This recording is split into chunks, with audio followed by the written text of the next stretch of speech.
My name is Peter Hall, My name is Joshua Hall. and today we're going to be doing a screen recording of a Time Magazine article where they fucking admit to rigging the election for the presidency, except they're claiming that they did it for our benefit, that they did it to save democracy, but they fucking admitted to rigging the election.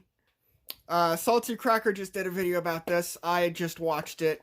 The guy's hilarious. But, I'm gonna do a screen recording where I'm gonna read Time Magazine's article. Hope you guys like it. Leave your comments, like, and share the video to Facebook, to Twitter, to whatever social media site you're on. And talk to you guys later. Bye.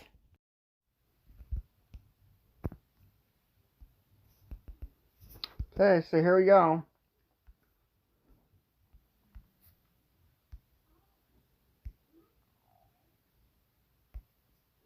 The secret history of the shadow campaign that saved the 2020. The fact that they feel safe enough to... The secret history of the shadow campaign that saved the 2020 election by Molly Ball. The fact that they feel safe enough to admit this means that a sufficient amount of people have been dumbed down to not question anything. Yeah, but this is gonna wake a bunch of people up, like Salty said. The secret history of the shadow campaign that saved the election. A weird thing happened right after the November 3rd election. Nothing. The nation was braced for chaos. Liberal groups had vowed to take to the streets, planning hundreds of protests across the country. Right-wing militias were girding for battle. In a poll before Election Day, 75% of Americans voiced concern about violence. Instead, an eerie quiet descended, as President Trump refused to concede, and why should he? Joe Biden is a fucking demented idiot. The response is not mass action, but crickets.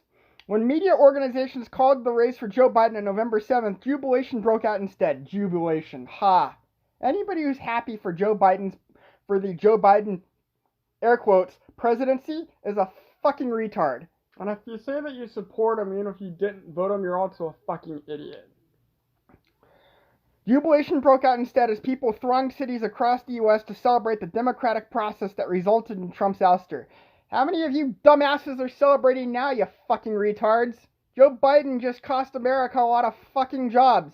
And then he and that asshat Kerry said, oh, the people who lost their jobs in the oil industry, they can just go get... Who's Kerry? John Kerry. John Kerry, right. Yeah, John Kerry. Yeah, he and that asshole John Kerry, they literally said anybody who lost their job in the oil industry can go get a job in the solar industry or the wind farm industry. Only it takes oil to operate the wind turbines. Yeah, and the solar panels and the wind turbines and all their components. The solar panels are made from petroleum, you fucking moron. Petroleum and rare earth minerals like lithium and stuff like that. Cobalt.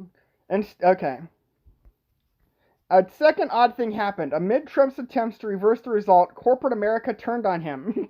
Bet corporate America, a bunch of businesses are really regretting that now, huh?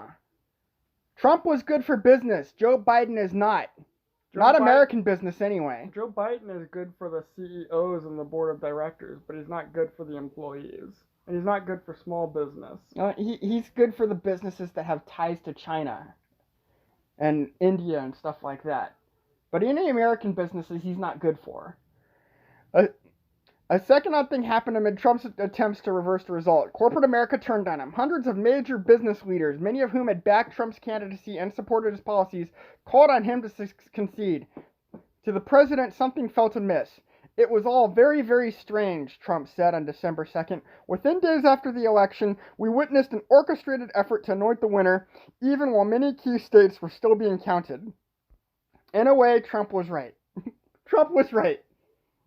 We're in the midst of his second fucking impeachment, and he's not even in office anymore. We're in the midst of a second fucking impeachment trial, and you're admitting that he was fucking right. Fuck you!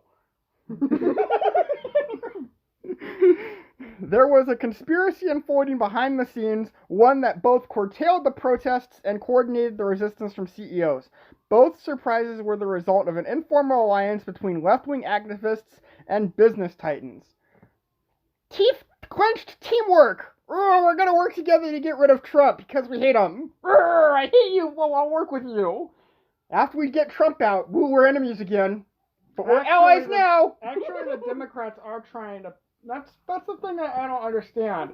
The Democrats are trying to punish the Republicans that worked with them, and this is something I don't understand about the Republicans. Like AOC and Nancy Pelosi and all the fucking Dems are trying to punish Mitch McConnell and Mitt Romney and Ted Cruz and all the goddamn motherfucking GOP traitors, even though they worked with them. Okay. There was a conspiracy unfolding behind the scenes, one that both curtailed the protests and coordinated the resistance from CEOs. Both surprises were the result of an informal alliance between left-wing activists and business titans. The pact was formalized in a terse, little-noticed joint statement of the U.S. Chamber of Commerce and AFL-CIO published on Election Day.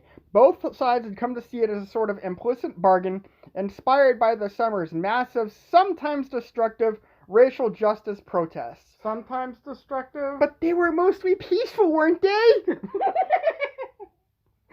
How about all the time destructive? In which the forces of labor came together with the forces of capital to keep the peace and oppose Trump's assault on democracy. Oh, and I remember how Joe Biden said that anybody who rules by executive order is a dictator, and like within his first couple weeks, he's already issued like close to motherfucking 50. And he said, yeah, either before or shortly after his election. And now he's claiming he said that we've created the most comprehensive. Oh yeah, he literally said organization. He literally said that he created the most comprehensive voter fraud organization in the history of American politics.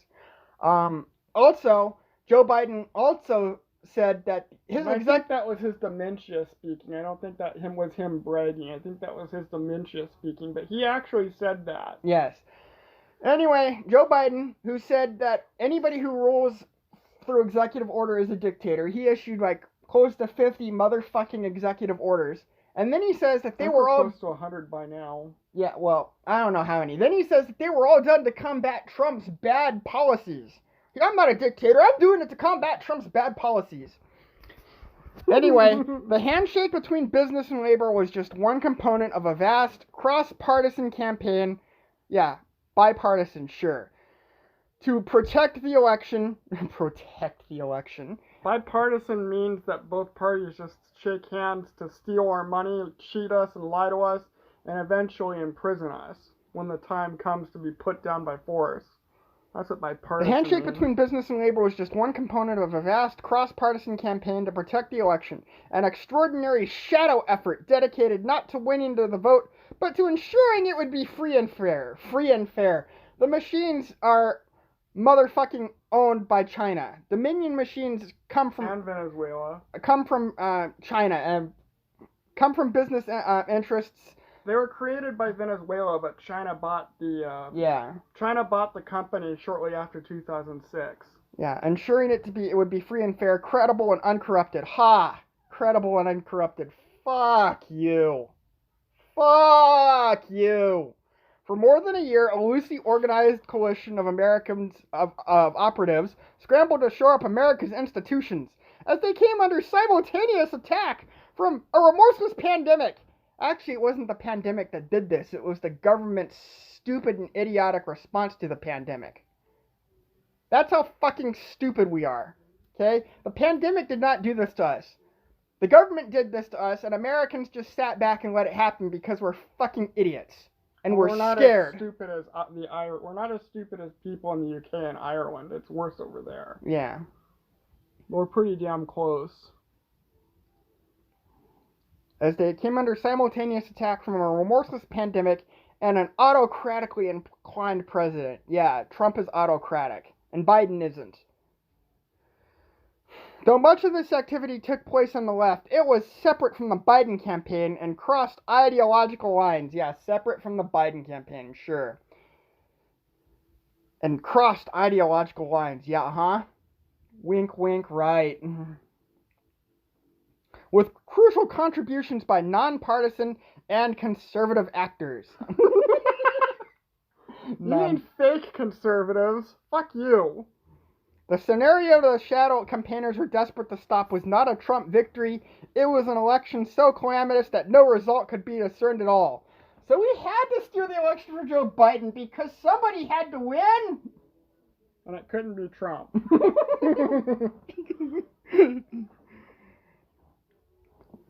A failure of the central act of democratic self-governance that has been a hallmark of America since its founding. Their work touched every aspect of the election. They got states to change voting systems and laws and helped secure hundreds of millions in public and private funding. And essentially, you're talking about dark money. That's what you're talking about. You're talking about motherfucking goddamn dark money. And for anybody Black Ops money, really. Yeah, anybody out there who is offended by the swearing, that's just how I feel, okay? I'm tired of this fucking bullshit. Well, you shouldn't use God's name in vain. I'm fine with every other swear word. They fended off voter suppression lawsuits, recruited armies of poll workers, and got millions of people to vote by mail for the first time. And then, right after the election, Amazon comes out and says that the union vote that they're having to decide their labor policies, everybody's going to have to come and vote on that in person. There will be no mail-in ballots for that. Fucking moronic. They successfully pressured social media companies to take a harder line against disinformation. You guys are peddling disinformation. You pressured social media companies, and they didn't really have to be pressured all that much, to be honest. They were in on it. To take a hard line against people like exposing the fucking truth. They were in on it. And they successfully pressured social media companies to take a harder line against disinformation. Hey, Peter, you do realize that Facebook and Twitter were created by the CIA under the Bush administration, right? Yes. Okay, they successfully pressured social media companies to take a harder line against disinformation and use data-driven strategies to fight viral smears. Ooh, gotta stop that online hate. Ooh, fight the hate! Bash the fash!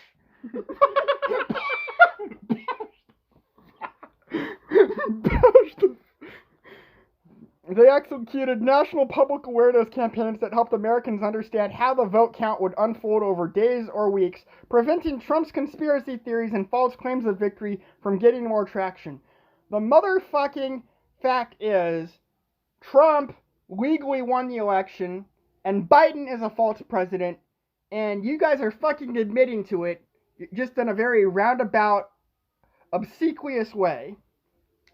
It should be obvious to anybody who knows how to read and can think. But the fact that they feel safe enough to come out with this means that a critical mass of people can't think for themselves anymore. After Election Day, they monitored every pressure point to ensure that Trump could not overturn the result. The untold story of the election is the thousands of people of both parties who accomplished the triumph of American democracy at its very foundation. And stop saying democracy. Democracy is merely mob rule. We're supposed to be a republic. Oh yeah. Benjamin Franklin once said that all democracy is two wolves and a lamb deciding what they're going to have for lunch.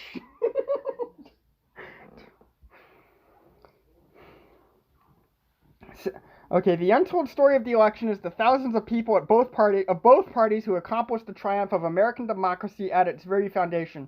Both parties. You know, I saw something earlier today that said that almost 70% of Republicans are in favor of leaving the GOP to join a new party founded by Trump. That's not going to work. A third party is not going to work. What we need to do is we need to primary every last fucking son of a bitch from the GOP and then resurrect it. That's what we need to do. The point is, the GOP just committed suicide. But creating a third party is not going to work. We need to primary every last rhino son of a bitch, which is pretty much the entire fucking party, and then resurrect the GOP from the ashes. That's what we need to do. Says Norm Eisen, a prominent lawyer and former Obama administration official who recruited Republicans and Democrats to the board of the Voter Protection Program. Voter Protection Program. Ha. For Trump and his allies were running their own campaign to spoil the election. And they're still spoiling Biden's victory. They're still spoiling the democratic process. Nazis, Orange Man bad. Why won't he go away? Cheeto Man. Cheeto Man.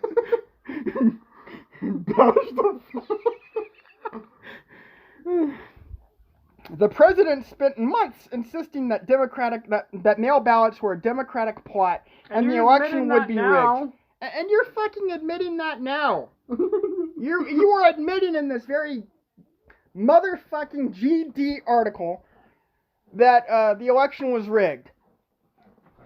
His henchmen at the state level sought to block their use, while his lawyers brought dozens of spurious suits to make it more difficult to vote, an intensification of the GOP's legacy of suppressive tactics. I think a lot of Trump's lawyers were in on the steal, or they were just weak. Their efforts had no teeth or claw. Anyway, as mentioned before, Amazon, they recently had like a union vote where they would like vote on policies to that would govern their workforce. A bunch of Amazon workers wanted to form a union. Amazon said no. So if they were going to have a... This is in Chicago, right?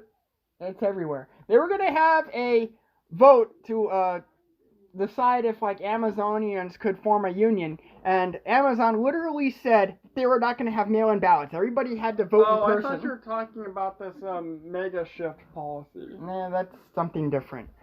Amazon literally said that any Amazon who wants to vote on this had to vote in person. Mail-in ballots would not be accepted. So what the fuck does that tell you? Mail-in ballots are easily faked and can be Jeff easily... Bezos is one of the biggest championers of the national mail-in ballot. Yeah, mail-in ballots can be easily faked and are a source of fraud, okay? So fuck you. You just admitted that Trump was right. Fuck you. His henchmen at the state level sought to block their use, while his lawyers brought dozens of spurious suits to make it more difficult to vote, an intensification of the GOP's legacy of suppressive tactics. If you think that requiring photo ID to vote and insisting that you live at the address that you're registered at is suppressive. But you stupid idiots are campaigning for photo ID with the COVID vaccine passports. Before the election, Trump plotted to block a legitimate vote count. You know, during the Senate runoff elections in Georgia, there was like a power outage that affected only Republican counties. People were literally told that to drop off their ballots and they would be processed later. A power outage that affected only Republican counties. And we're expected to believe that all of this is legitimate and that there's no fraud. Fuck you. He spent months following November 3rd trying to steal the election. He'd lost with lawsuits and conspiracy theories, pressure on state and local officials, and finally summoning his army of supporters to the January 6th rally that ended in deadly violence at the Capitol. You know, most of the people killed were the rioters. Only a few cops were killed. Ashley Babbitt was killed, and she wasn't a dangerous protester. They said that she was shot trying to crawl through a broken window in the Capitol building. There was no reason to shoot her. Yeah, well, the cop that shot her, if he had shot a black person, they would have lost their job. I don't know if it was a female cop or a male cop, but I gotta look that up. But if the cop They're that not shot... releasing the name or any details of the cop who shot Ashley Babbitt. Yeah, the cop that shot Ashley Babbitt, they got off. And then they're not going to be, like, charged with any wrongdoing or anything. They get to keep their job. But if they had shot a black person or some other racial minority or something... transferred to a desk job. They would have lost their fucking job and they would be prosecuted. The Democracy campaigners watched with alarm.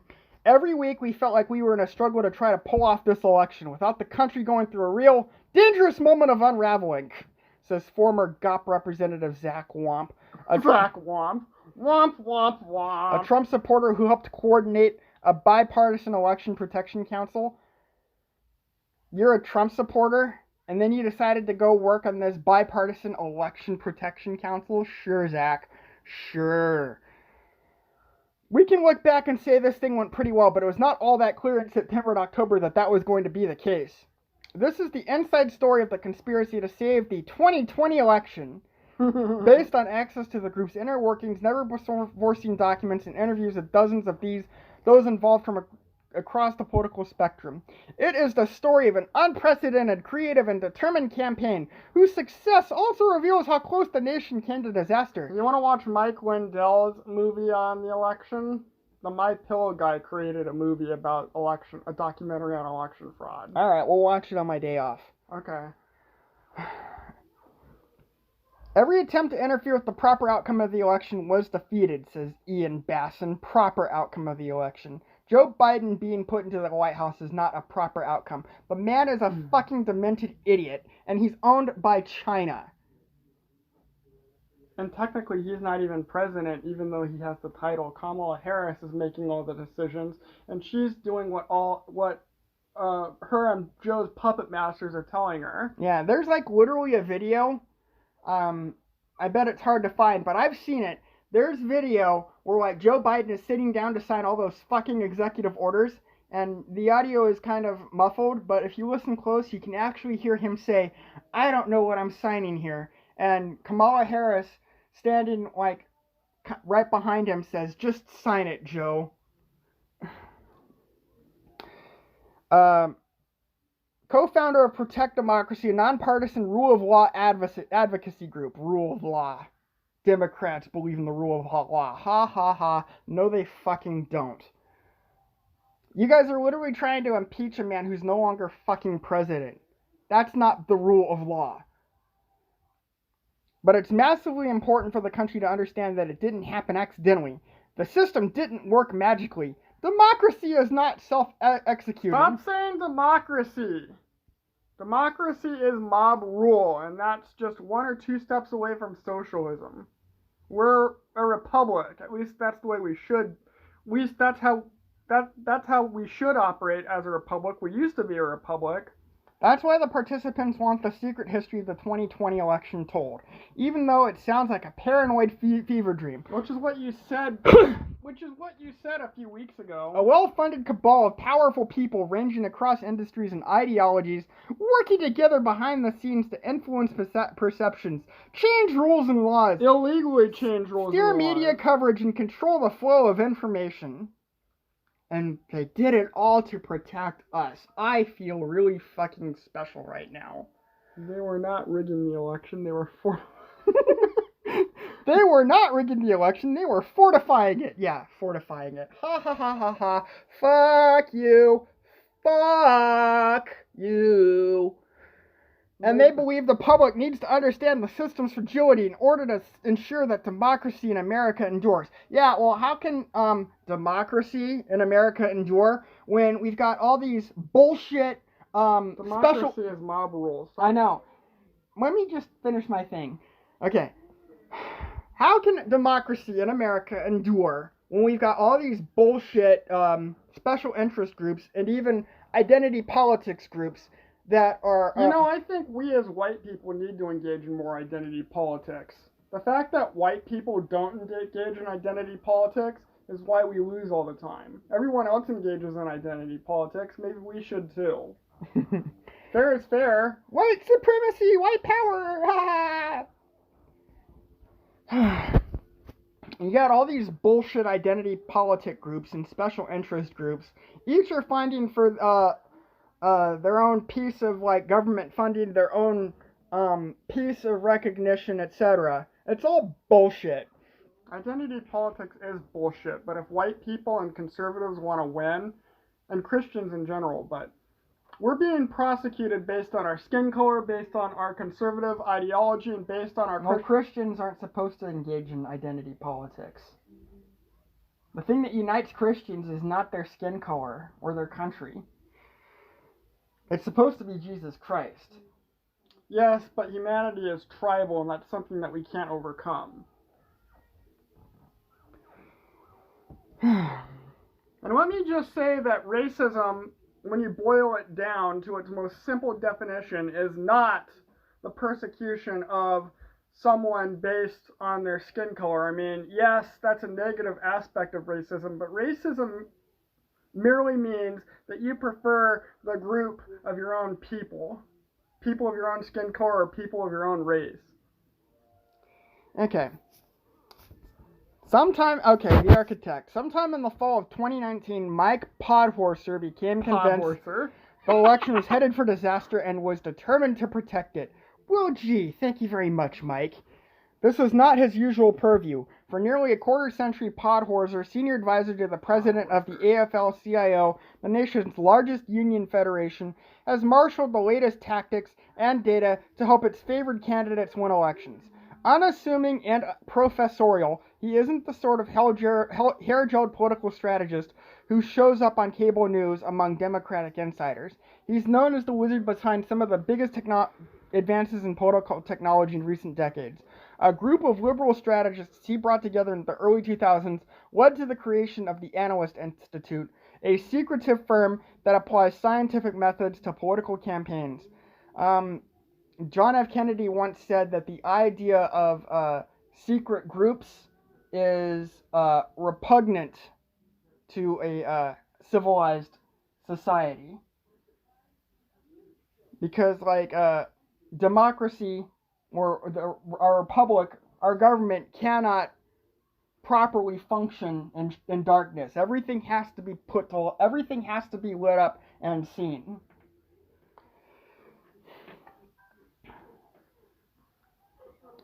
Led to the creation of the Analyst Institute, a secretive firm that applies scientific methods to political campaigns. He was also involved in the founding of Catalyst, the flagship progressive data company. But endless chatter in Washington about political strategy, Podhorser believes, has little to do with how change really gets made. My basic take on politics is that it's all pretty obvious if you don't overthink it or swallow the prevailing frameworks whole, he once wrote. After that, just relentlessly identify your assumptions and challenge them.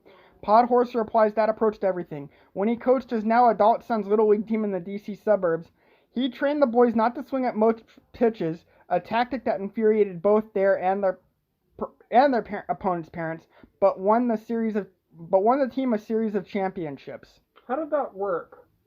Who cares? It's not important to this article. Trump's election in 2016 credited in part to his... I'm not a sports enthusiast, but how do you win a baseball game if you don't swing at pitches? That's just fucking stupid. It sounds to me like... Swing at most pitches. I don't know. Anyway, it's not important. Trump's election in 2016 credited in part to his unusual strength among the sort of blue-collar white voters who once dominated the AFL-CIO. Again, white voters. You're insinuating that just because we're white, that somehow there's something wrong with us, and the only reason Trump won was because we're all racists or something. Won in 2016. Yeah, Trump's election in 2016 credited in part to his unusual strength among the sort of blue-collar white voters. And I can practically hear the disdain that she wrote this. So you're looking down on us based on our job professions as well as our skin color. Trump's election in 2016 credited in part to his unusual strength among the sort of blue-collar white voters who once dominated the AFL-CIO prompted Podhorser to question his assumptions about voter behavior. He began circulating weekly number-crunching memos to a small circle of allies and hosting strategy sessions in D.C., but when he began to worry about the election itself, he didn't want to seem paranoid. It was only after months of research that he introduced his concerns in his newsletter in October 2019. The usual tools of data, analytics, and polling would not be sufficient in a situation where the president himself was trying to disrupt the election.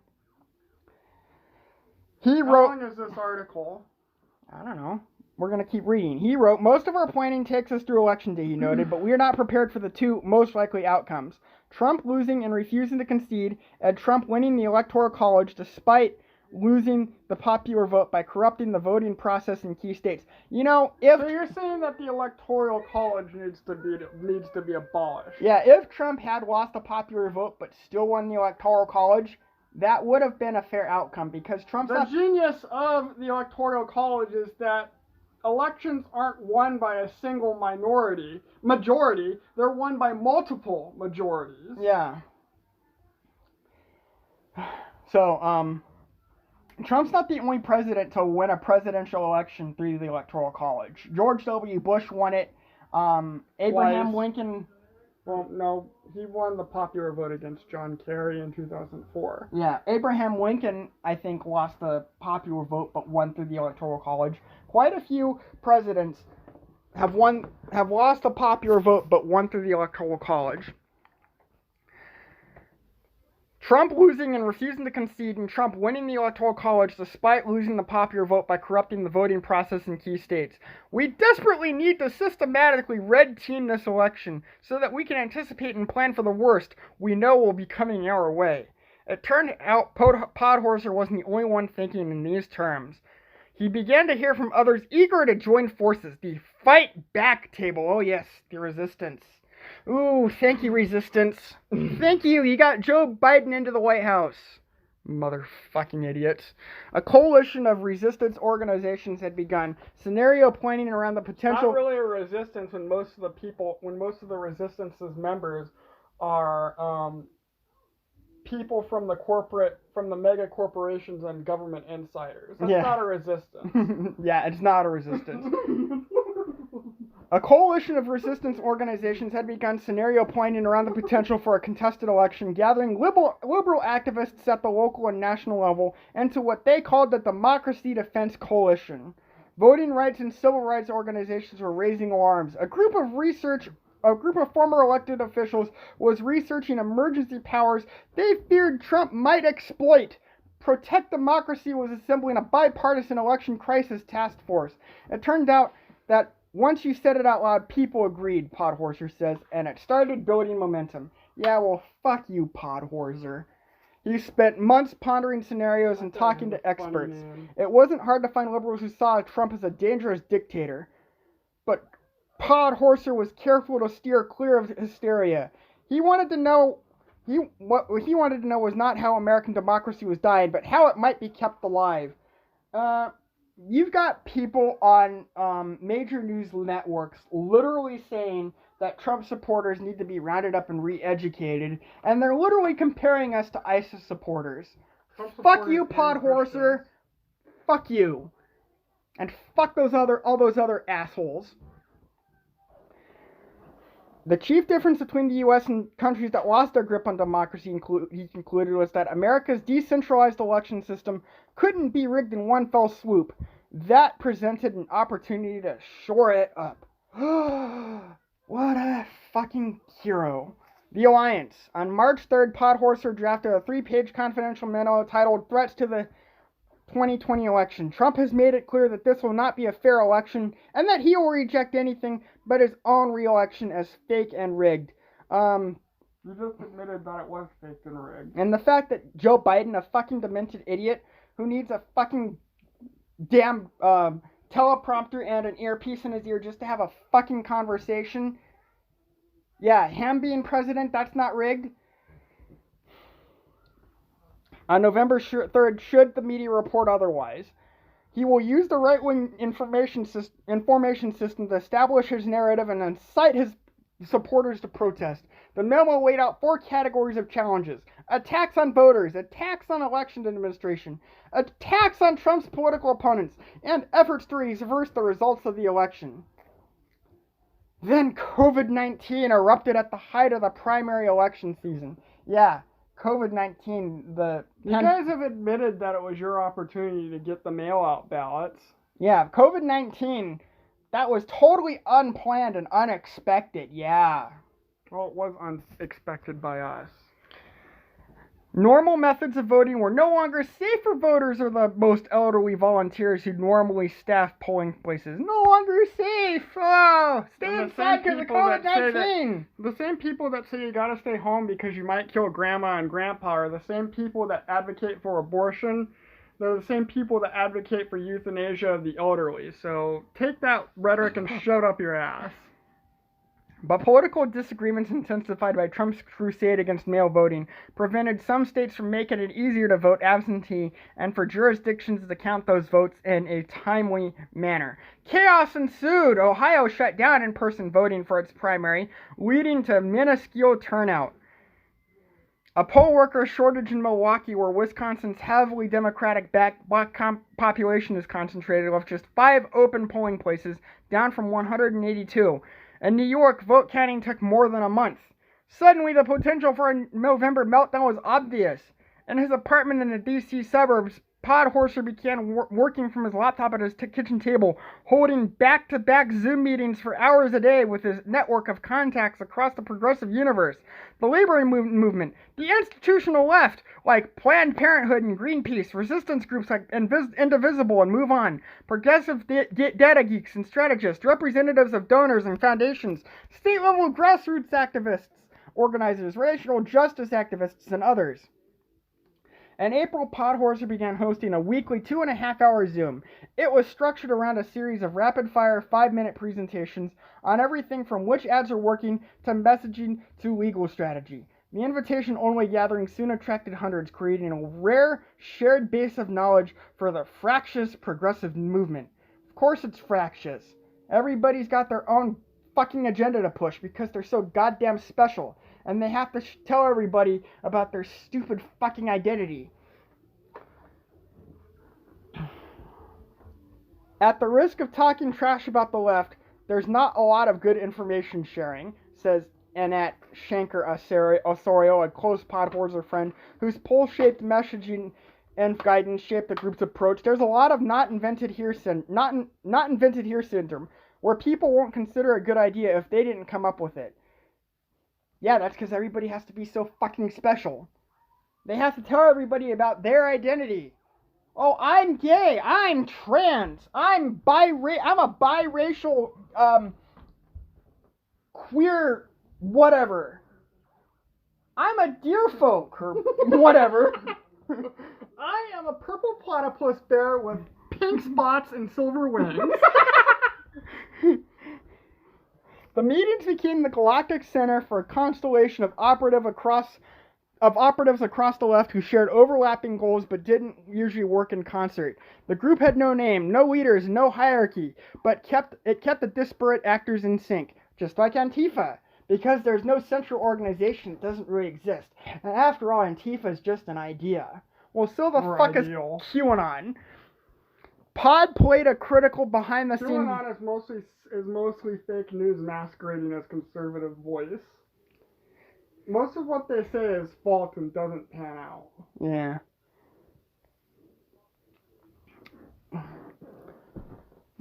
Pod played a critical behind-the-scenes role in keeping different pieces of the movement, infrastructure, and communication aligned, says Maurice Mitchell, National Director of the Working Families Party.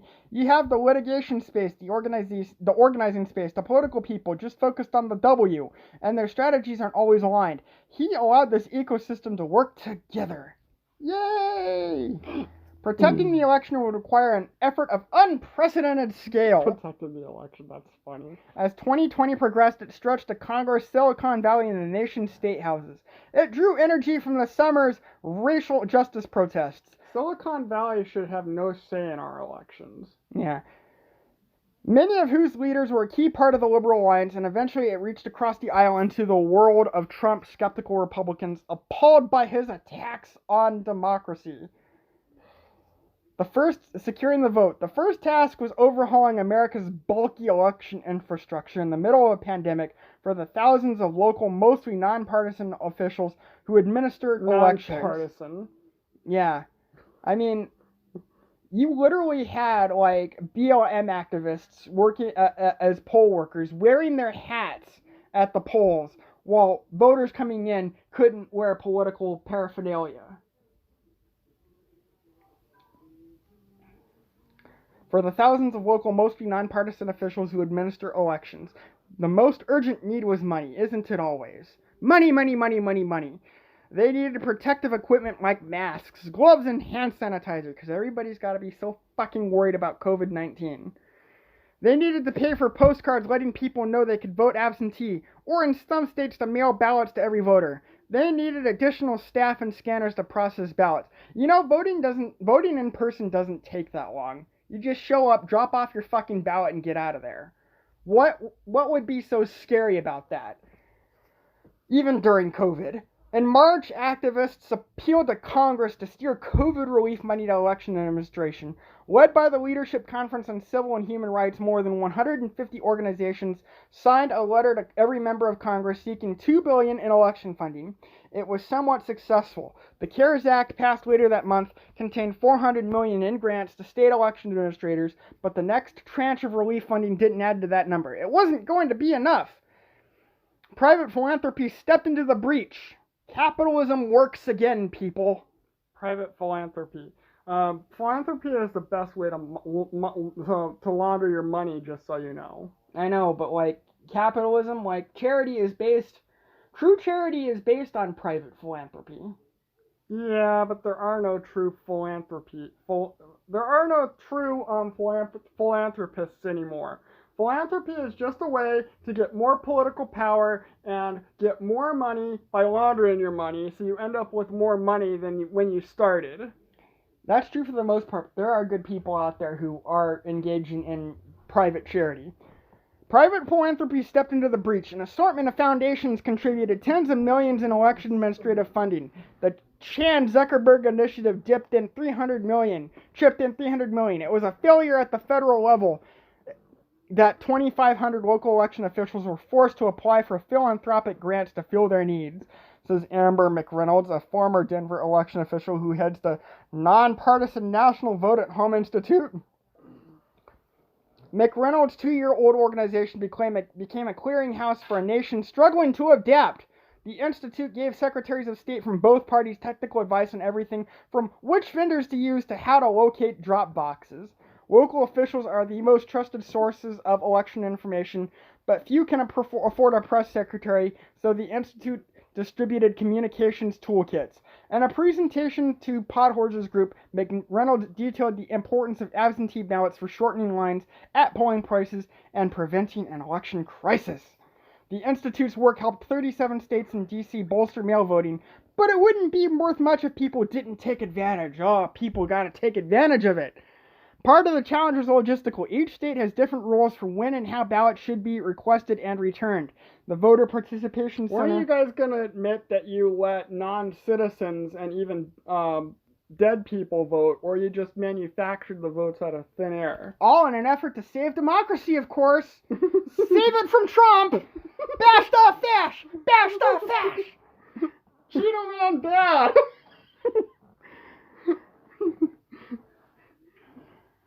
But the Voter Participation Center, which in a normal year would have deployed canvassers door to door to get out the vote, instead conducted focus groups in April and May to find out what would get people to vote by mail. I didn't vote by mail. I voted at the polling place in my city.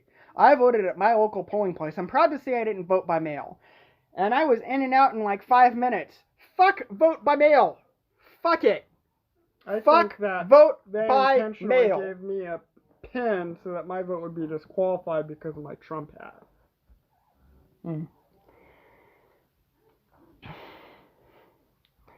What would get people to vote by mail? In August and September, it sent ballot applications to 15 million people in key states, 4.6 million of whom returned them. In mailings and digital ads, the group urged people not to wait for Election Day.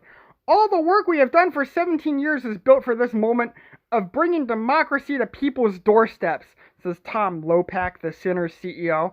17 years? This was a project that was almost 20 years in the making? Did you guys always know you were going to use Biden? Probably. Let me read that again. In August and September, it sent ballot applications to 15 million people in key states, 4.6 million of whom returned them. So about a quarter. About a third almost. And mailings and digital ads, the group urged people not to wait for Election Day. All the work we have done for 17 years was built for this moment of bringing democracy to people's doorsteps, says Tom Lopak, the Center's CEO. 20 years you guys have been working on this. And you're trying to claim that it was all only done in an effort to get Trump, the orange Hitler, out of office. Orange Hitler.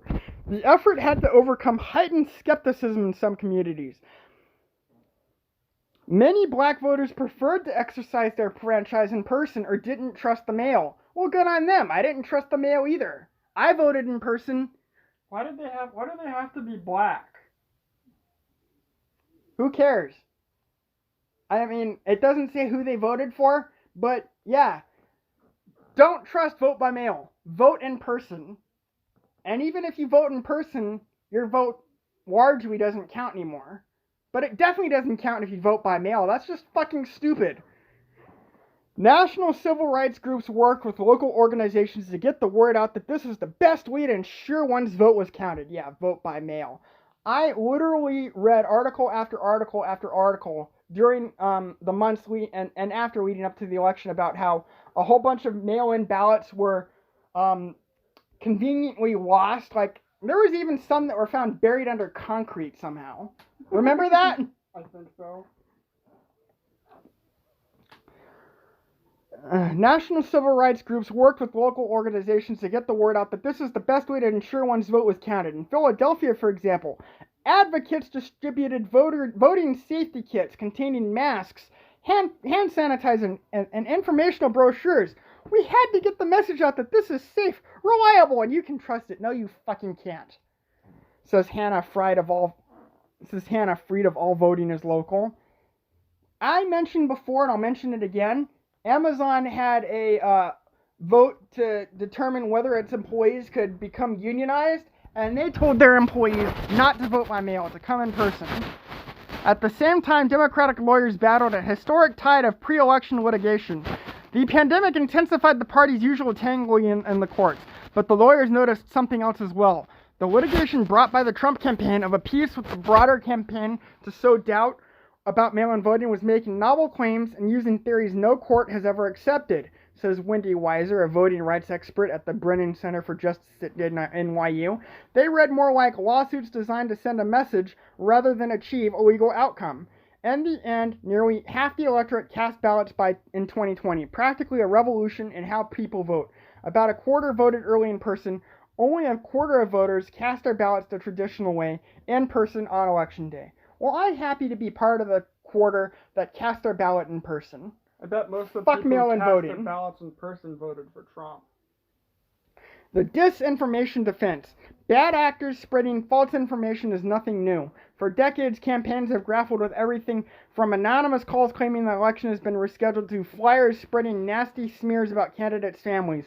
But Trump's lies and conspiracy theories, the viral force of social media, and the involvement of foreign meddlers. Russia! Putin had his dirty little fingers in our election. Russia. You don't think China having its mitts on both Hunter and Joe Biden is foreign meddling? You don't think millions of illegal immigrants... It is, but they're alluding to Russia. Yeah, you don't... Everything's fucking Russia. The viral force of social media and the involvement of foreign meddlers made disinformation a broader, deeper threat to the 2020 vote. Laura Quinn, a veteran progressive operative who co-founded Catalyst, began studying this problem a few years ago. She piloted a nameless secret project, which she has never before publicly discussed, that tracked disinformation online, and tried to figure out how to combat it. One component was tracking dangerous lies that might otherwise spread unnoticed. Researchers then provided information to campaigners or the media to track down the sources and expose them. The most important takeaway from Quinn's research, however, was that engaging with toxic content only made it worse. When you get attacked, the instinct is to push back, call it out, say this isn't true, Quinn says. But the more engagement something gets, the more the platforms boost it. The algorithm reads that, oh, this is popular, people want more of it. The solution, she concluded, was to pressure platforms to enforce their rules. They're selectively enforcing their rules. And there is a bias against conservatives. Liberals can say the dumbest, most obnoxious shit, calling for violence against elected officials, calling for violence against Trump supporters, and social media platforms won't ban them. The solution, she concluded, was to pressure platforms to enforce their rules, both by removing content or accounts that spread disinformation, and by more aggressively policing it in the first place. Well, let me tell you this. We don't need Facebook, Twitter, YouTube, Google, etc. to be our motherfucking nannies. Fuck you. The Much platforms longer. have policies against certain types of malign behavior, but they haven't been enforcing them, she says.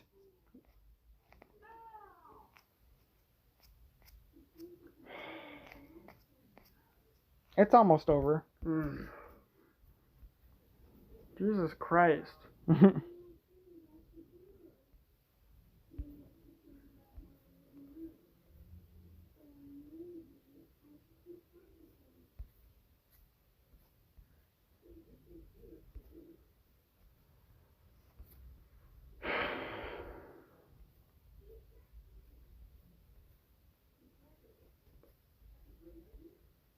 Quinn's research gave ammunition to advocates pushing social media platforms to take a harder line. In November 2019, Mark Zuckerberg invited 9 civil rights leaders to dinner at his home, where they warned him about the danger of the election-related falsehoods that were already spreading unchecked. It took pushing, urging, conversations, brainwashing, all of that to get to a place where we ended up with more rigorous rules and enforcement. Brainstorming. Says Vanita Gupta, president and CEO of the Leadership Conference on Civil and Human Rights, who attended the dinner and also met with Twitter CEO Jack Dorsey and others. Gupta has been nominated for Associate Attorney General by President Biden. Well, whoop-de-fucking-do. Let everybody know that she's a woman of color. Yay! Who fucking cares? Political office and positions appointed by politicians should not be had just because of your skin color and your gender. And your sexuality, too. It was a struggle, but we got to the point where they understood the problem. Was it enough? Probably not. Was it later than we wanted? Yes. But it was really important, given the level of official disinformation, that they had those rules in place and were tagging things and taking them down. Spreading the word. Beyond battling bad information, there was a need to explain a rapidly changing election process. It was crucial for voters to understand that despite what Trump was saying, mail-in votes weren't susceptible to fraud, and that it would be normal if some states weren't finished counting votes on election night. I remember reading a few months ago about some guy that said that he was trained in how to take ballots out of envelopes, submit new ballots inside the envelopes that he opened and mail them in. Mail fraud is fucking real. You just admitted so anyway in your article. Dick Gebhardt, the Democratic former House leader turned high-powered lobbyist, spearheaded one coalition. We wanted to get a really bipartisan group of former elected officials, cabinet secretaries, military leaders, and so on, aimed mainly at messaging to the public, but also speaking to local officials, the secretaries of state, attorneys generals, governors, who would be in the eye of the storm, to let them know we wanted to help, says Gebhardt, who worked his contacts in the private sector to put $20 million behind the effort. $20 million of dark money, woo. But all to save democracy. Womp, the former GOP congressman, worked through the nonpartisan reform group issue 1 to rally Republicans. We thought we should bring some bipartisan element of unity around what constitutes a free and fair election. Unity and healing, everybody! Unity and healing! Bipartisan. That just means you guys shook hands to screw the American people. Womp says the 22 Democrats and 22 Republicans in the National Council on Election Integrity met on Zoom at least once a week. They ran ads in 6 states, made statements, wrote articles, and alerted local officials to potential problems. We had rabid Trump supporters. Now you're calling them... You're admitting that you had Trump supporters on this council, but you're calling them rabid? Yeah, that's real great for unity. Go back and look. Yeah, go back and look for the toy. We had rabid Trump supporters who agreed to serve on the council based on the idea that this is honest, Womp says. This is going to be just as important, he told them. To convince the liberals when Trump wins, whichever way it cuts, we're going to stick together. Hey, Dad. You want to settle, Peter? In a minute. Come on. Let's finish our thing. I gotta go to the bathroom.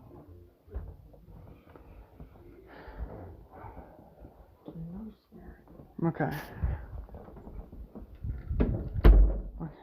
We had rabid Trump supporters who agreed to serve on the council based on the idea that this is honest. Womp says this is going to be just as important, he told them. To convince the liberals when Trump wins, whichever way it cuts, we're going to stick together.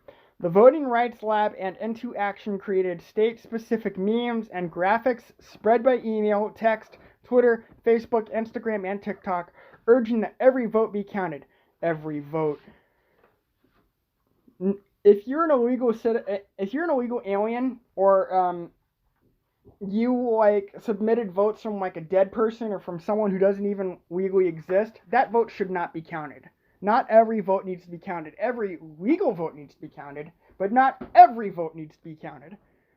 Together they were viewed more than 1 billion times. Protect Democracy's election task forced reports and held media briefings with high-profile experts across the political spectrum, resulting in widespread coverage of potential election issues and fact-checking of Trump's false claims. The organization's tracking polls found the message was being heard. The percentage of the public that didn't expect to know the winner on election night gradually rose until by late October it was over 70%. A majority also believed that a prolonged count wasn't a sign of problems.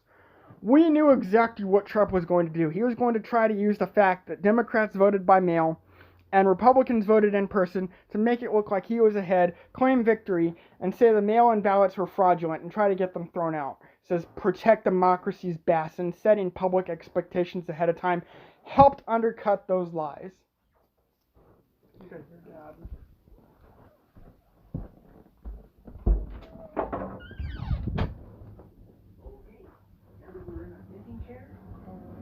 I didn't hear anything. Let's finish. The Alliance took a common set of themes from the research Shankar Ontario presented at Podhorses Zooms. Studies have shown that when people don't think their vote will count or fear casting it will be a hassle, they're far less likely to participate. Throughout election season, members of Podhorses group minimized incidents of voter intimidation and tamped down rising liberal hysteria about Trump's expected refusal to concede. They didn't want to amplify false claims by engaging them or put people off voting by suggesting a rigged game. Voter intimidation. They just admitted to voter intimidation. Yeah, the Alliance took a common set of themes from the research Shankar Ontario presented at Podhorses Zooms. Studies have shown that when people don't think their vote will count or fear casting it will be a hassle, they're far less likely to participate. Throughout election season, members of Podhorses group minimized incidents of voter intimidation and tamped down rising liberal hysteria about Trump's expected refusal to concede. So basically, you had to tell people who were worried about Trump stealing the election. Did you send BLM and Antifa to polling places just like you did when Obama was first running to keep people from voting for the political?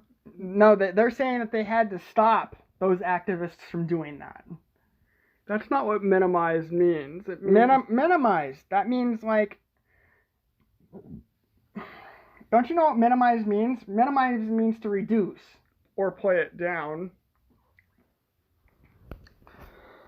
And okay, they didn't make it seem less significant than it actually is. They didn't want to amplify false claims by engaging them or put people off voting by suggesting a rigged game. When you say these claims of fraud are spurious, what people hear is fraud, Shankar Ontario says. What we saw in our pre-election research was that anything that reaffirmed Trump's power or cast him as an authoritarian diminished people's desire to vote.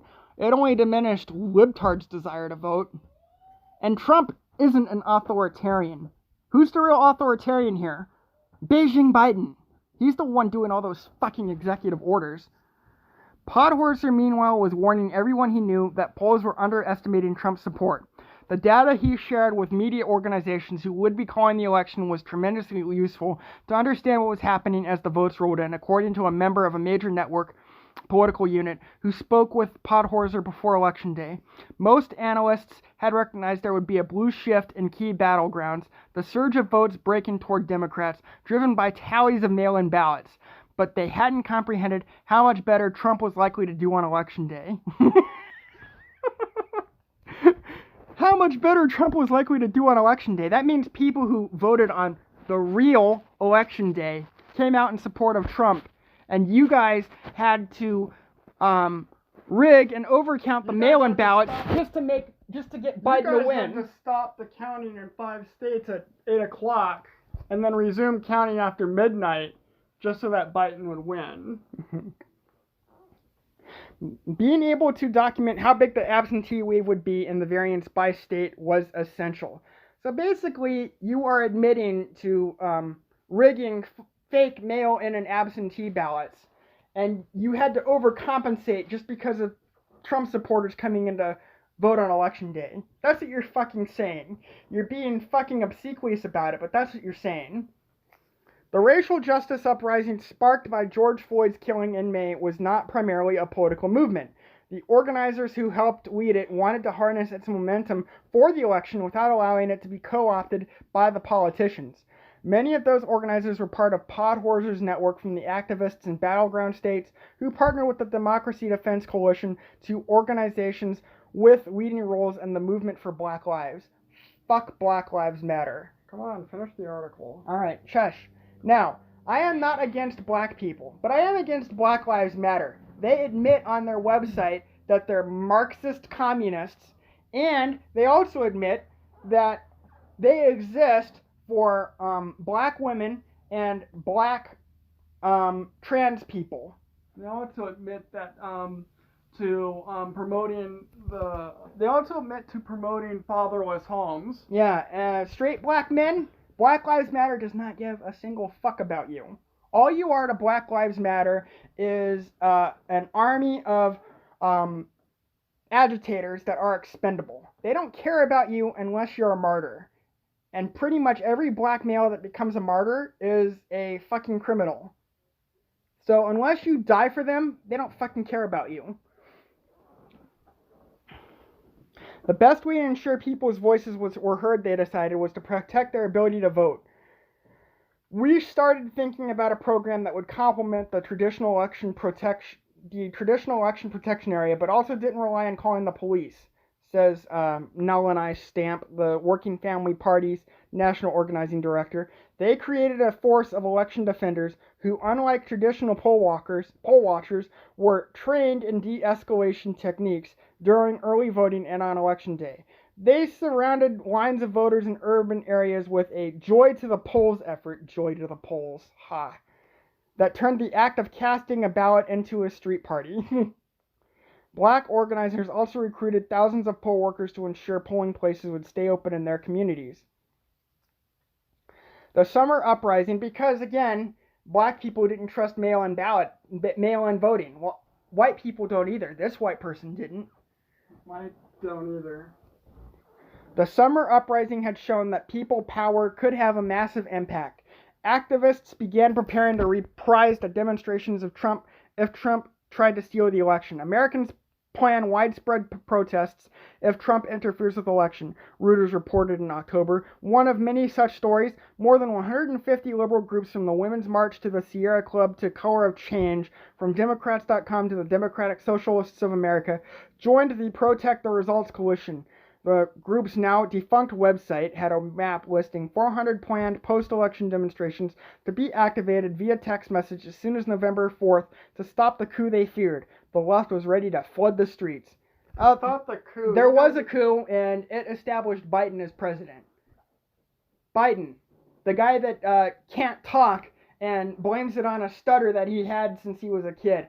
You know, if you watch videos of Biden from just a few years ago, he didn't stutter nearly as much as he does now.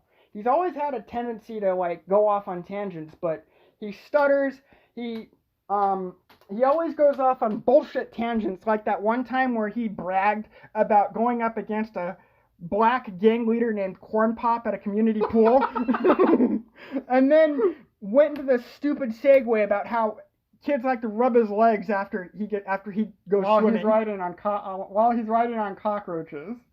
Oh yeah, he said something about cockroaches too. I don't remember. Riding on cockroaches. But that's your motherfucking president. That demented idiot. Strange bedfellows. About a week before Election Day, Podhorser received an unexpected message. The U.S. Chamber of Commerce wanted to talk. The AFL-CIO and the Chamber have a long history of antagonism. Though neither organization is explicitly partisan, the influential business lobby has poured hundreds of millions of dollars into Republican campaigns, just as the nation's unions funnel hundreds of millions to Democrats. And how do the nation's unions feel about Democrats now? after having elected Joe Biden into office. Joe Biden just screwed American workers with his executive orders. How do the nation's unions feel about that? And I haven't seen any Biden supporters who were posting about Biden before the election, posting about him now on Facebook. I see them. Mostly they're in comments and stuff. But no one's posting about all the good things that he's doing. Yeah. Someone might post about how shutting down the Keystone oil pipeline is beneficial, but that's just fucking stupid because mining for cobalt is far more, and lithium, is rare minerals, is far more dangerous to the environment than fracking.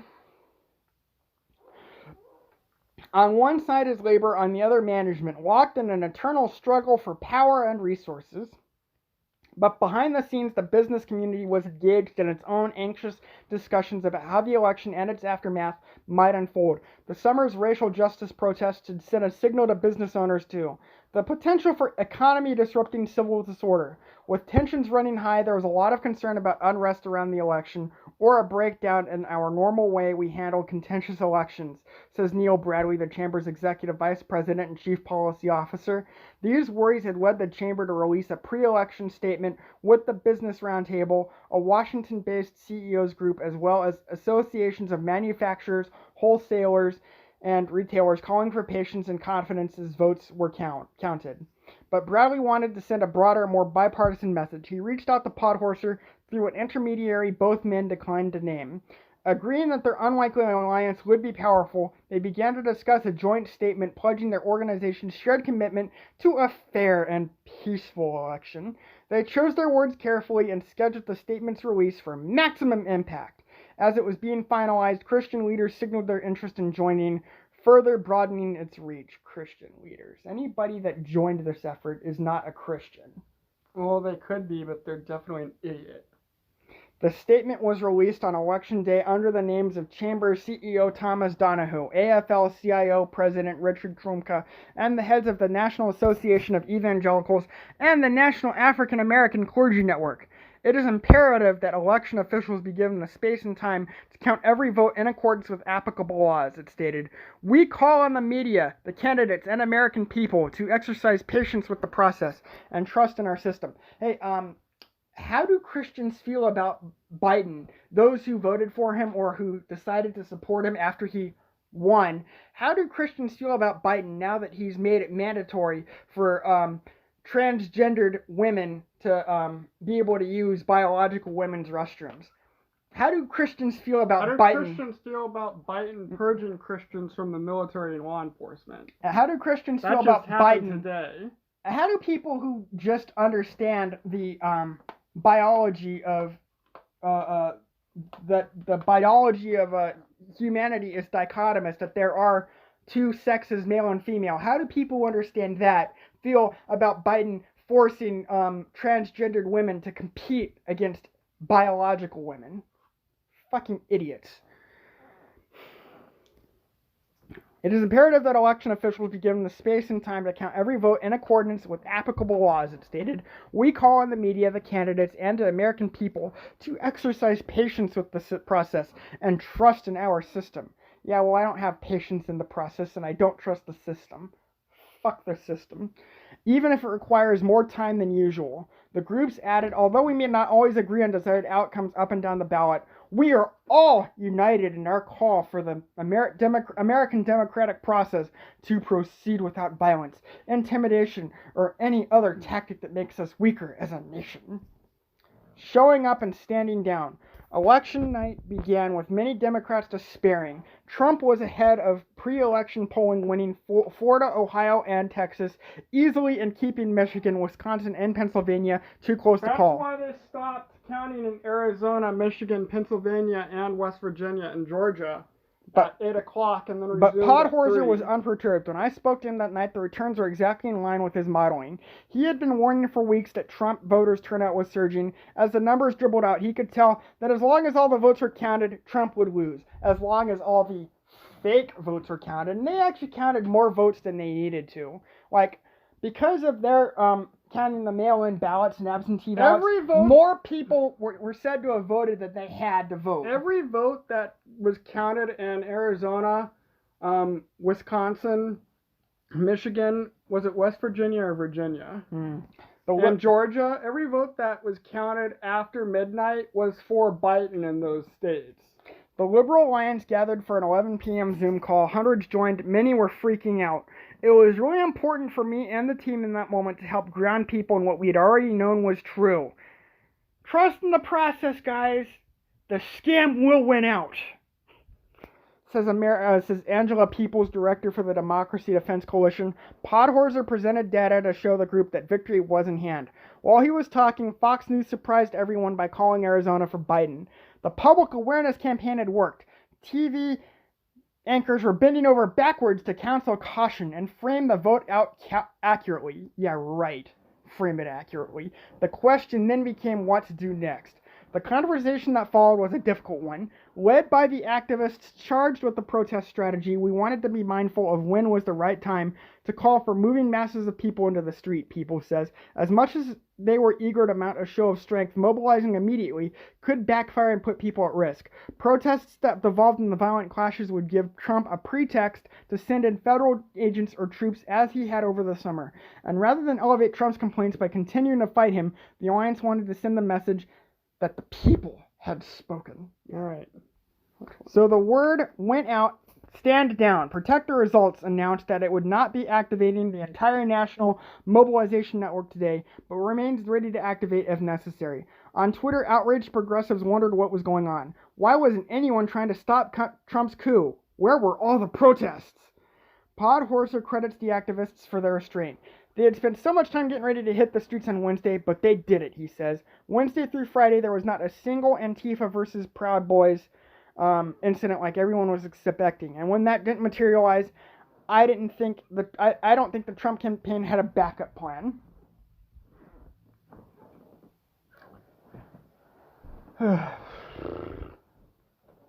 Activists reoriented the project.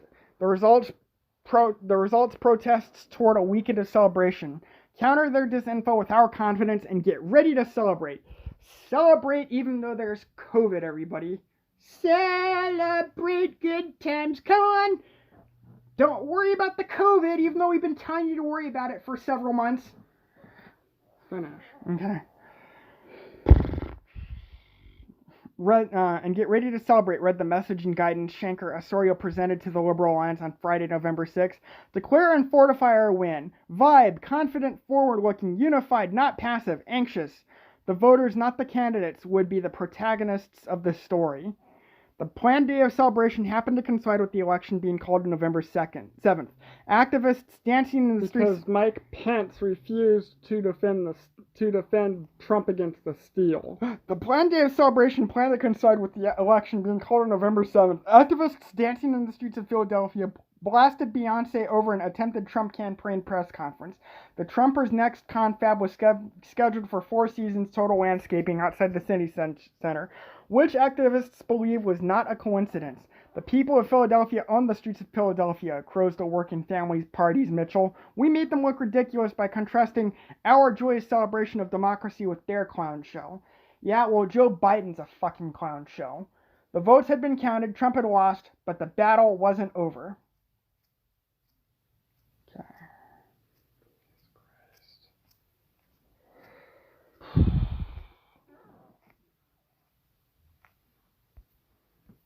Did you know that this stupid article took a whole hour to read?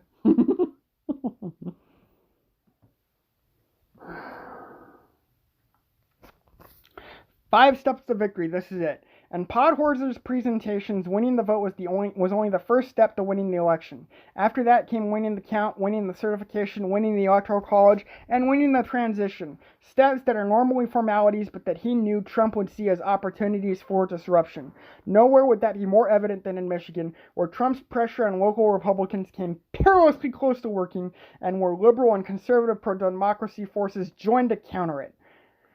It was around 10 p.m. on election night in Detroit where a flurry of texts lit up the phone of Art Reyes III. A busload of Republican election observers had arrived at the TCF Center where votes were being tallied. They were crowding the vote counting tables, refusing to wear masks, heckling the mostly black workers.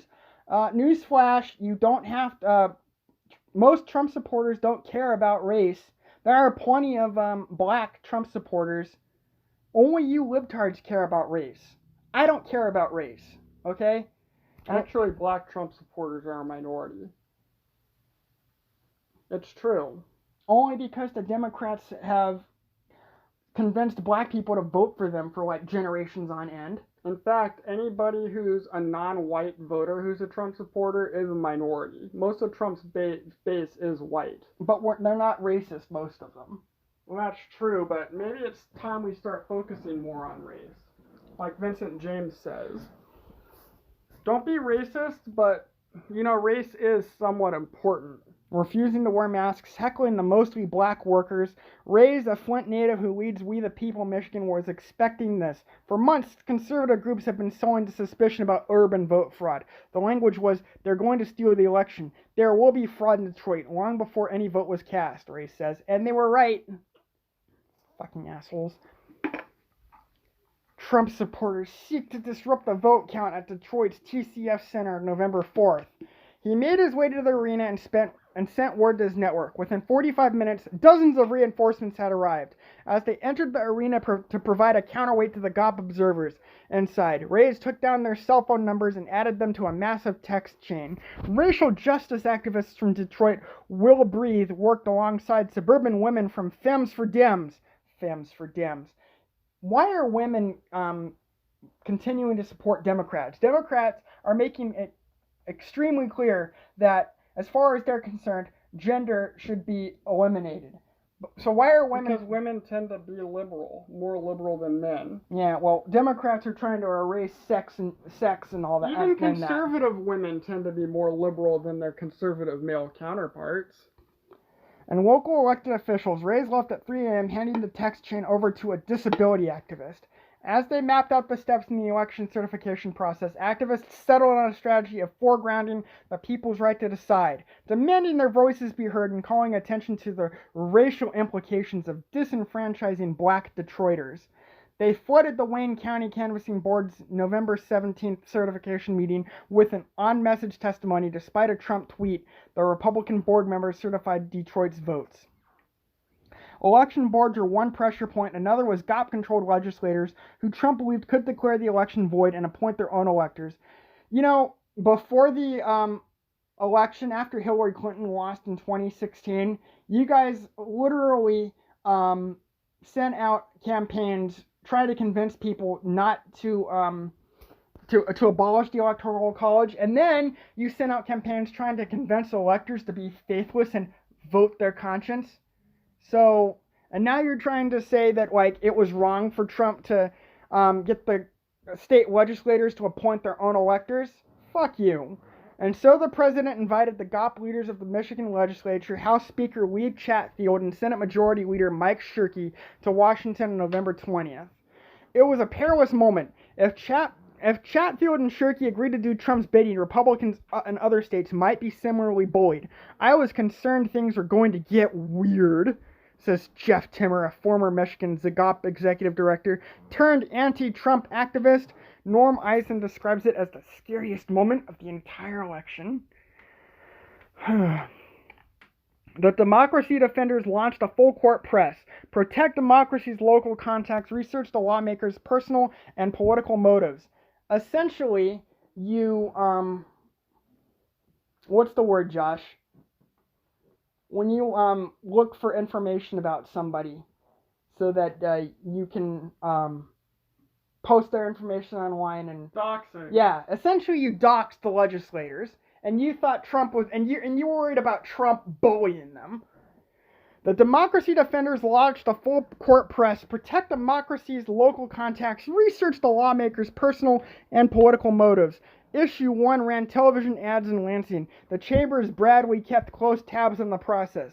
Wamp, the former Republican congressman, called his former colleague Mike Rogers, who wrote an op-ed for the Detroit newspapers urging officials to honor the will of the voters. Honor the will of the voters. Fuck you. You only honor the will of the voters when it's in line with your agenda. Which isn't really honoring the will of the voters. 3 former Michigan governors, Republicans John Engler and Rick Snyder, and Democrat Jennifer Granholm jointly called for Michigan's electoral votes to be cast free of pressure from the White House. Engler, a former head of the Business Roundtable, made phone calls to influential donors and fellow GOP elder statesmen who could press the lawmakers privately. And you were in press, and you're claiming Trump was going to bully them. You're admitting to bullying them yourself.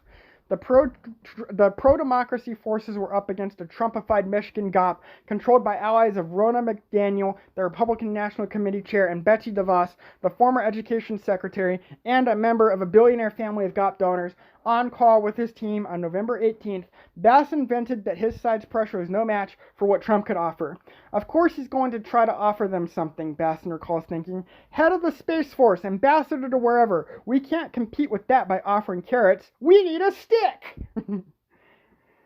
If Trump were to offer something in exchange for personal favor, that would likely constitute bribery, and yet you're talking about beating them with a stick or threatening to. Yeah, you're admitting to doxing people. If Trump were to offer something in exchange for a personal favor, that would likely constitute bribery, Basson reasoned. He phoned Richard Primus, a law professor at the University of Michigan, to see if Primus agreed and would make the argument publicly. Primus said he thought the meeting itself was inappropriate and got to work on an op-ed for Politico, warning that the state attorney general, a Democrat, would have no choice but to investigate. When the piece posted on November 19th, the attorney general's communications director tweeted it. Protect Democracy soon got word that the lawmakers planned to bring lawyers to the meeting with Trump the next day. Ray's activists scanned flight schedules and flocked to the airports on both ends of Shookie's journey to D.C. to underscore that the lawmakers were being scrutinized. After the meeting, the pair announced they'd pressed the president to deliver COVID relief for their constituents and informed him they saw no role in the election process. Then they went for a drink at the Trump Hotel on Pennsylvania Avenue. A street artist projected their images onto the outside of the building along with the words, "The world is watching." Yeah, fuck you. That left one last step. The state canvassing board, made up of 2 Democrats and 2 Republicans. One Republican, a Trumper employed by the DeVos family's political nonprofit, was not expected to vote for certification. The other Republican on the board was a little-known lawyer named Aaron Van Langefeld. He sent no signals about what he planned to do, leaving everyone on edge. When the meeting began, Reyes activists flooded the live stream and filled Twitter with their hashtag, Alice on me. Oh, all eyes on me. A board accustomed to attendance in the single digits suddenly faced an audience of thousands. In hours of testimony, the activists emphasized their message of respecting voters' wishes and affirming democracy, rather than escorting the officials. Van Langefeld quickly signaled he would follow precedent. The vote was 3-0 to certify. The other Republican abstained. After that, the dominoes fell. Pennsylvania, Wisconsin, and the rest of the states certified their electors. Republican officials in Arizona and Georgia stood up to Trump's bullying, and the Electoral College voted on schedule on December 14th. And now we have a fucking idiot in the White House. My God, that was a long-winded article. How close we came. There was one last milestone on Podhorser's mind, January 6th. On the day Congress would meet to tally the electoral count, Trump summoned his supporters to D.C. for a rally. Much to their surprise, the thousands who answered his call were met by virtually no counter-demonstrators. To preserve safety and ensure they couldn't be blamed for any mayhem, the activist left was strenuously discouraging counter-activity. Podhorser texted me the morning of January 6th with a crossed fingers emoji.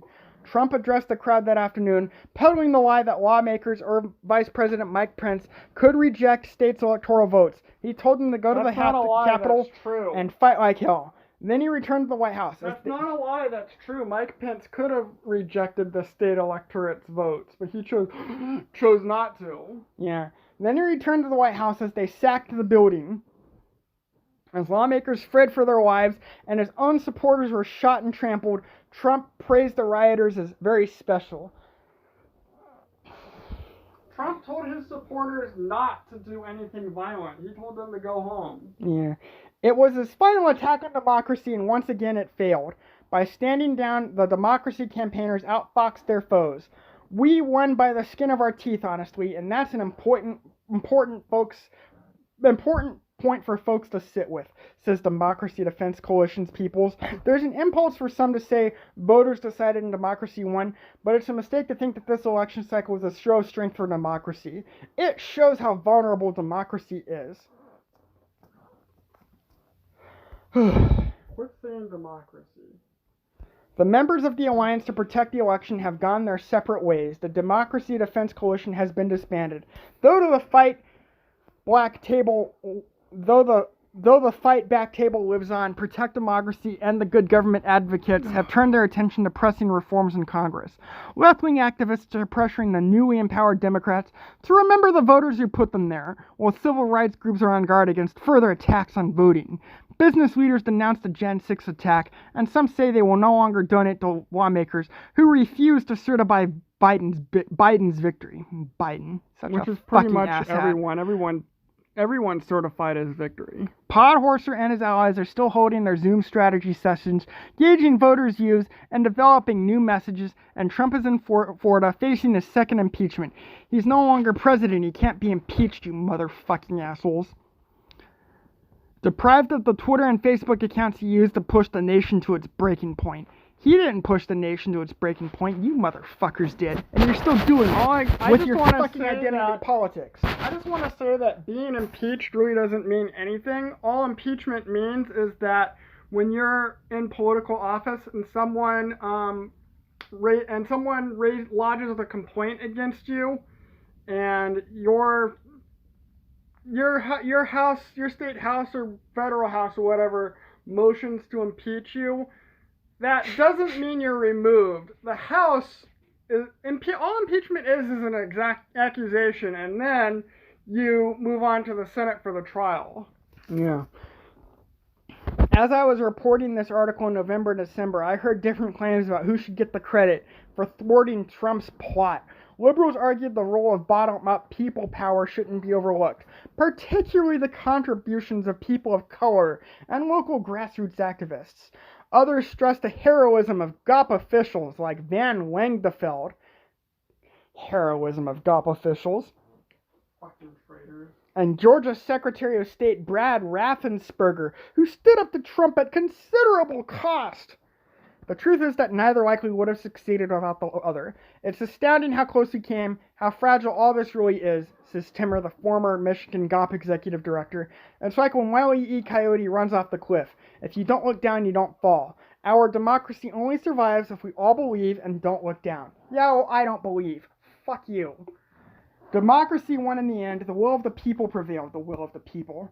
The people have a fucking idiot in the White House. What they're saying is that mob rule won in the end. And mob rule, I read a post today that mob rule is more than just numbers. It's who holds the power. So mob rule won in the end. That's what they're saying when they say democracy won in the end. Well, a small minority of people hold the power, Josh. When a minority of people hold all the power over everybody else, that's called an oligarchy.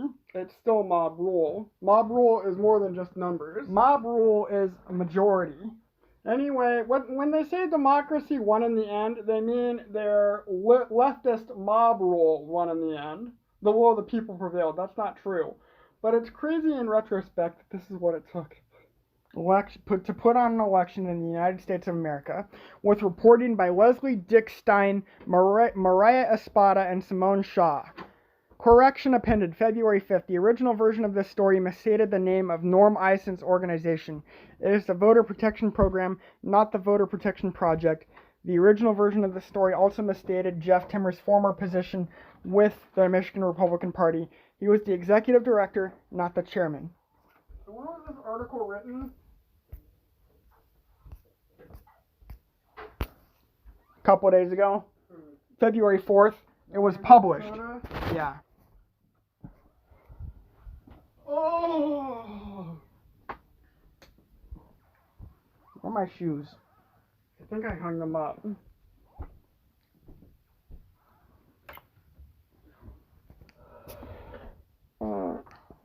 Excuse me. Post it to YouTube and then I'll share it to Facebook.